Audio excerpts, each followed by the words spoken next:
में 2 आदमी रहते थे। दोनों बहुत गरीब थे। तो उन्होंने सोचा कि क्यों ना शहर जाकर कुछ काम किया जाए, थोड़े पैसे कमाए जाए। तो दोनों शहर आ जाते हैं और कुछ सालों तक छोटा मोटा काम कर कर थोड़ा पैसे जोड़ते हैं और फिर अपना अपना बिजनेस स्टार्ट कर देते हैं।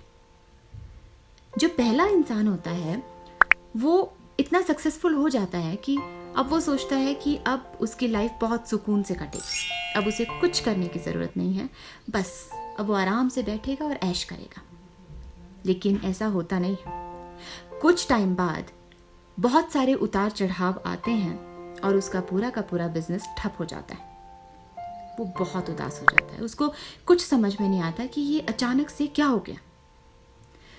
फिर वो एक दिन सोचता है कि क्यों ना अपने दूसरे दोस्त से मिलकर आए, देखे कि उसका क्या हाल है। वो उसके पास जाता है, उससे मिलता है, देखता है कि वो तो एक आलीशान बंगले में रह रहा है, बहुत अच्छे से अपने आप को एस्टैब्लिश करके रखा है।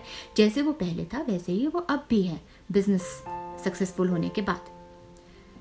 तो वो उससे उसका कारण पूछता है कि ऐसा कैसे हो सकता है, तुमने और मैंने एक ही चीज़ का बिजनेस एक ही टाइम पर किया, लेकिन आज मेरी ये हालत है और तुम अभी भी अच्छे से रह रहे हो, सब कुछ बहुत बढ़िया चल रहा है तुम्हारा, ऐसा क्यों?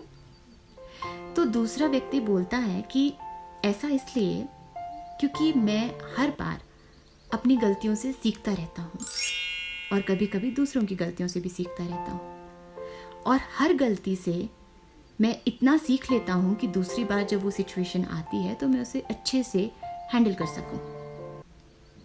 तब पहले इंसान को अपनी गलती समझ में आती है कि उसने सीखना छोड़ दिया था, अपनी गलतियों से सीखना छोड़ दिया था। वो बहुत ओवर कॉन्फिडेंट हो गया था कि बस अब तो उसके पास सब कुछ है, अब तो उसे कुछ करने की ज़रूरत नहीं है, कुछ सीखने की ज़रूरत नहीं है, सब कुछ बस हो जाएगा। जबकि ऐसा नहीं है। लाइफ में हमें कभी भी ओवर कॉन्फिडेंट नहीं होना चाहिए। इस दुनिया में हर किसी का बाप बैठा है।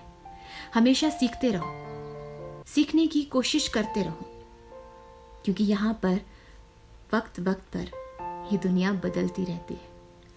वक्त वक्त पर बहुत सारे चेंजेस होते रहते हैं, इसलिए सीखना कभी मत छोड़ो। Please do like, share and subscribe my channel, और कमेंट बॉक्स पे कमेंट कर दीजिए अगर आप लोगों को कुछ अच्छा लगा हो, बुरा लगा हो, कुछ आप चाहते हो कि मुझे इम्प्रूव करना चाहिए। मुझे बहुत अच्छा लगेगा आपके कमेंट्स पढ़कर, और मैं रिप्लाई करने की भी पूरी कोशिश करूँगी। So thank you so much.